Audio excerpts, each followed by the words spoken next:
In the current context of a progressive decrease in medical staffing, the supply of psychiatric care in rural areas has significantly decreased.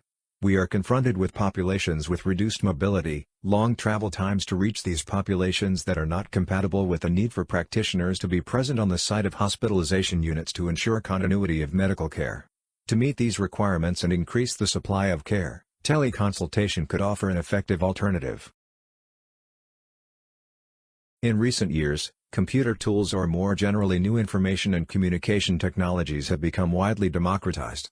Most people never go out without their smartphone. The internet connection has become the answer to all kinds of questions that we can ask ourselves. The paper archives of companies are decreasing in favor of digital archives, and the medical sector is not left behind with ever more advanced care techniques and ever more sophisticated medical devices. Healthcare professionals have always used technological innovations to improve the quality of care and patient management. Today, they are also being used in the psychiatric sector. Actually, e-health solutions are developing exponentially, and with them telemedicine and telepsychiatry, which is, in short, a form of remote medical practice using information and communication technologies. However, the formalization and legislative framework of this system is necessary. The benefits of telepsychiatry.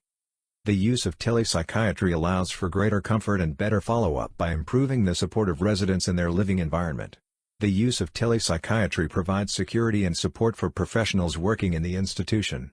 The implementation of telemedicine implies an organizational reflection of the professionals around the psychiatric consultations.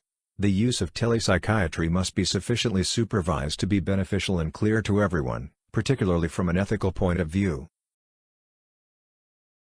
The legislation applicable to teleconsultation and the recommendations of learned societies. The doctor or psychiatrist commitment to provide conscientious, dedicated and scientifically sound personal care to the patient, with the assistance of competent third parties where appropriate. The doctor or psychiatrist must always elaborate his diagnosis with the utmost care, devoting the necessary time to it, using as much as possible the most appropriate scientific methods and, if necessary, appropriate assistance. The doctor or psychiatrist must propose the consultation of a colleague as soon as the circumstances require it or accept the request of the patient or his entourage.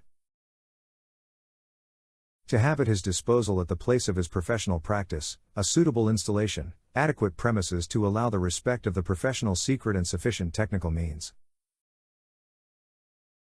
Telemedicine or telepsychiatry allows medical acts to be carried out in strict compliance with the Code of Ethics but at a distance, under the control and responsibility of the doctor in contact with the patient, by means of communications appropriate.